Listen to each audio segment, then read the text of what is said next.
What's up guys, my name is Odo and today I have 3 repeater builds and 4 behemoths that each of these builds are strong on. So if you want to learn how to do damage with repeaters, stick around in this video, it will help you because I'll also be giving you tips on how to fight these behemoths with these builds and what to do and what to bring to help yourself slay these behemoths.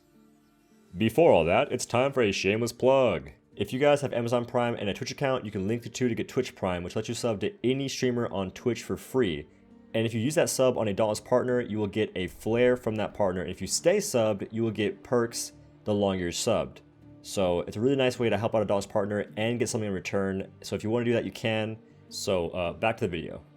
The first build is Fire and Ice. And this build is used against Frostback Pangar and Scorchstone Hellion. And the purpose of this build is to basically keep these behemoths on the ground as long as you possibly can. And because of that, we're rocking Overpower, Predator, Molten, and Rage Hunter all at +6. And for the repeaters, we have the Blaze Barrel versus Frostback Pangar and the Blizzard Barrel versus Scorchstone Hellion. The Marksman Chamber because of the legs health pool. The Admiral's Grip because it's just a much better grip than the Saboteur's Grip. And on this fight especially, having the attack speed helps out a lot because of the Searing Prism that we are going to be using as well. And when fighting Pangar, what you want to do at the beginning of the fight is stand at sort of a middle ground. You don't want to be too close or too far, because if you're too close, it'll do a tail swipe, and if you're too far, it'll do an overhead tail slam. What you want to be is in the middle ground so it does a roll attack that you can interrupt and get really good value out of your +6 overpower. Once you successfully interrupt it, make sure you go for the head, because going for the legs, you'll waste too much time and it won't even be in an overpowered state, so you'll be missing 80% damage through that window. So just go for the head. And once you break the head, make sure you instantly go for the legs, because when you break apart, the behemoth is in a state that overpower is effective on the behemoth, but you have to make really quick use out of it because it doesn't last very long. Except if you break one of Frostback Pangar's legs. If you do this, it'll basically fall over on its side for a very long duration of time. And once this is happening, instantly go for the other leg to basically chain this reaction again. And that's pretty much the whole fight, but if it goes on a bit longer, focus the arms or the tail to get more breaks to trigger more overpower to just get more bonus damage in. This exact same build can be used on Scorchstone Hellion. The difference is you cannot interrupt Scorchstone Hellion like you can Frostback. Hellion does not have any unstable attack that is interruptible, so it will take a bit longer. But the concept in fighting it is still the same. And for this fight, I still recommend going for the face because it will normally be facing you and that will help you just break that part. And once you break that part, go for the legs like I said before and break one leg and then break the next leg. Now this fight's a bit different because it doesn't really give you a lot of time to attack it, honestly. Like Frostback Pangar does a lot of stomps, this guy does a lot of tail swipes. But Hellion has the exact same enrage as Rage Tail Gnasher, and that's very good for repeaters because you get a lot of time to DPS whatever part you want to break, and when you break that part using this build, you can use that overpower to get a lot of damage in and make use of the overpower by going for another part that's not broken to make it to where you get a chain reaction of basically overpower states to just do a ton of damage. And one thing I will say is if you have your Marksman Chamber ability ready, go for the tail and not the small arms, because the small arms are very hard to hit with this shot. It's not worth it, so just go for the tail instead because it's very easy to land the shot and then start doing a ton of damage because of the mark.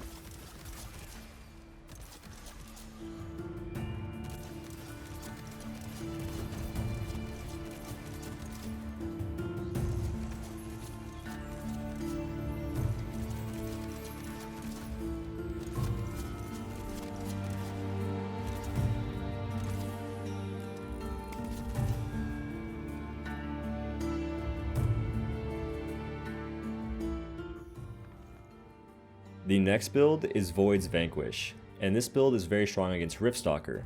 And in this build, we have +5 Aether Hunter, +5 Molten, +6 Overpower, and +6 Predator.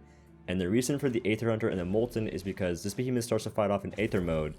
And the reason I'm using Molten is because I prefer the uptime on Molten on this fight over Evasive Fury and Conduit's uptime. Now for the repeater parts, I'm using the Dawnslaw Barrel because I'm fighting an Umbral Behemoth, the Ballistic Chamber because I want the burst damage, the Saboteur's Grip because in the beginning it's interrupted for so long I can throw it on the ground, let it charge, and then blow it up. And the Brilliant Prism because on this fight it's strong against Umbral Behemoths and Riftstalker is very mobile most of the time, so I won't be getting too much use out of the Searing Prism, which would be my other option on this fight. Now, when it comes to actually fighting Riftstalker with this build, what you want to do is get close to it in the very beginning and shoot it before it goes to the portal. So you can actually have your molten out and you can know where it is. And then once it goes to the portal, interrupt it with one of your grenades. And then after that, roll into your molten cells, hopefully picking up all of them like I didn't. And then roll to Riftstalker, get your primed reload, and then throw out your mine next to Riftstalker and let it arm. And once it's fully armed, you can blow it up, and in the process, you want to use your instant on your Jask Lantern as well as your right click on your Ballistic Chamber. And because I'm using the Brilliant Prism, I will constantly hit Riftstalker whenever possible, which is why when it's going through portals, I try and roll and shoot whenever I can, just to try and get that proc damage off whenever possible.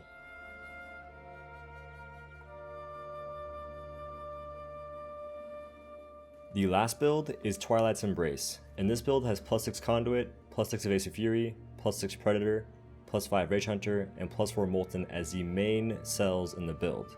And this build is very strong for repeaters because in some fights, Overpower isn't that useful because the window doesn't last that long. And this is especially the case on Rezakiri because Overpower doesn't work at all on this behemoth. And when it comes to the repeater parts, I chose the Twilight Barrel because I'm fighting a Radiant Behemoth, the Ballistic Chamber for the burst damage, the Admiral's Grip because of the buff, and Searing Prism because Searing Prism is very strong right now. So I use that on pretty much every fight except on Riftstalker, like I stated earlier. Now, getting into the Rezakiri fight itself, I popped an Aether Drive Tonic just so I could have really high uptime on Conduit because I'll be getting my hold the cast very quickly.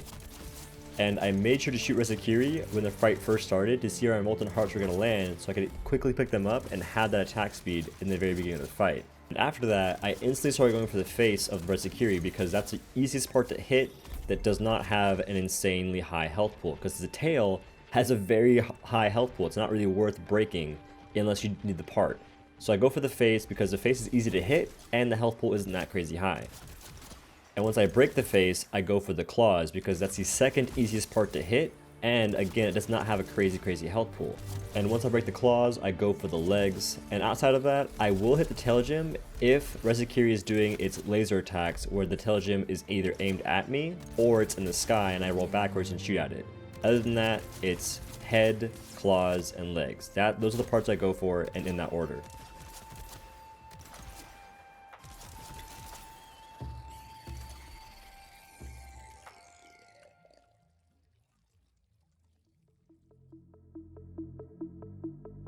And that is the end of another video, guys. If you guys like this video, please hit the like button because it will help other people see this. And if you have any questions about what was happening in the video, leave them down below because I will answer every single question that I see, trust me.